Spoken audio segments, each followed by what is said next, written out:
महादेव सब कुछ है। इस संसार में सभी शिव है। शिव भी आदि है और शिव भी अंत है। और जब जब हम महादेव की बात करें तो प्रभु के साथ जुड़े नंदी को हम कैसे भूल सकते हैं।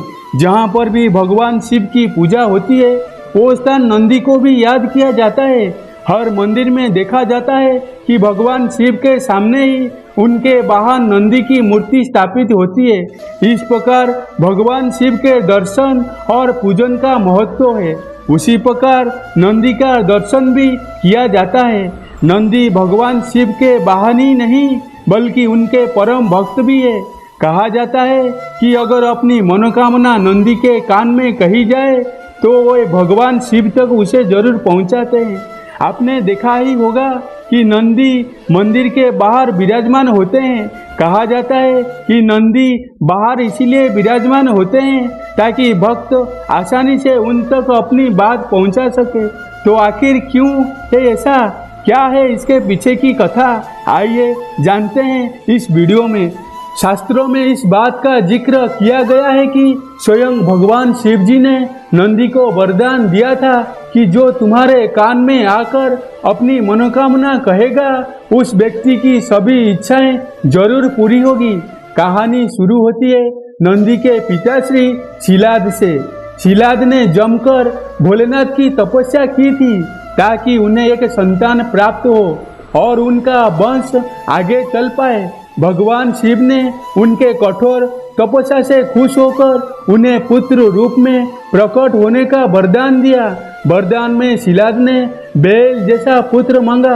कुछ समय बाद भूमि जोतने समय शीलाद को एक बालक मिला जिस कारण उन्हें नाम नंदी रख दिया।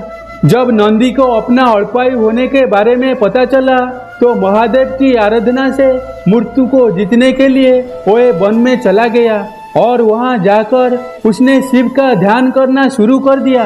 भगवान शंकर नंदी के तप से प्रसन्न हो गए और उसे वरदान दे दिया कि नंदी तू मृत्यु और भय से हमेशा हमेशा के लिए मुक्त हो।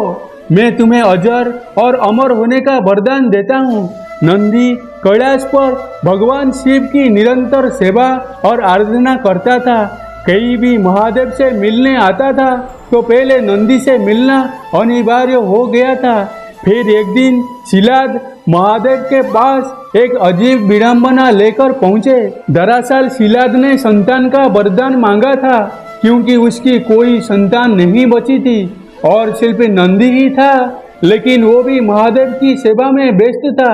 इस वजह से शीलाद को लगा कि उसका वरदान पूरा ही नहीं हुआ क्योंकि उसे पिता का सुख नहीं मिला।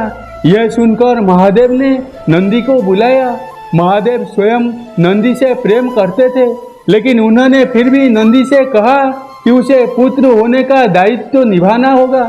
जिसके बाद महादेव ने नंदी शीलाद के साथ जाने को कहा। महादेव से दूर होने की पीड़ा नंदी को परेशान कर रही थी और उसने खाना पीना छोड़ दिया और वे काफी चिंतन में जीवन व्यतीत करने लगा। अपने पुत्र की यह दशा देखकर शीलाद एक बार पुनः महादेव के पास गए और उनसे प्रार्थना की नंदी को वापस बुला ले, क्योंकि वो अपने पुत्र की ऐसी दशा नहीं देख सकते थे और साथ ही उनका वंश अब इस बात का प्रतीक होगा कि भगवान शिव स्वयं उनके पुत्र से प्रेम करते हैं। क्योंकि नंदी के जाने के बाद महादेव को भी उसकी बहुत याद सता रही थी। वे भी नंदी से प्रेम करते थे। नंदी के अतुल्य प्रेम को देखकर ही महादेव ने उसे वरदान दिया कि कोई भी प्रार्थना लेकर महादेव तक पहुंचानी हो तो नंदी के कान में उसे बोल दिया जाए। यह प्रार्थना सीधा महादेव तक पहुंच जाएगी। यहाँ तक कि माता पार्वती ने भी महादेव शिव तक संदेश पहुंचाने के लिए नंदी के कान में ही बोला था। नंदी सदैव भगवान शिव के साथ रहते हैं।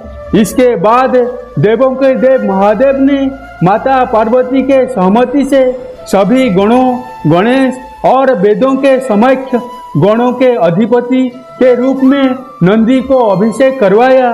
तो इस प्रकार नंदी बने नंदेश्वर। इससे हमें यह पता चलता है कि महादेव अपने सच्चे भक्तों को कभी अकेला नहीं छोड़ते। पौराणिक मान्यताओं के अनुसार बाद में मरुतों की पुत्री श्वेता के साथ उनका विवाह हो गया।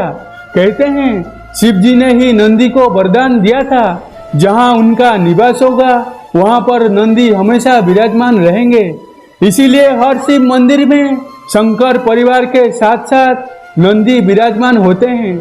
तो यह नंदी की कहानी जो बाद में नंदेश्वर बने।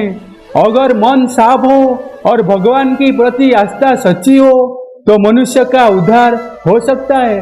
तो बोलो हर हर महादेव। अगर आप इस चैनल पे नए हो तो चैनल को सब्सक्राइब कर दीजिए ऐसे ही सकारात्मक वीडियो देखने के लिए। मैं मिलूंगा आपसे अगली वीडियो में, तब तक अपनी ख्याल रखिएगा।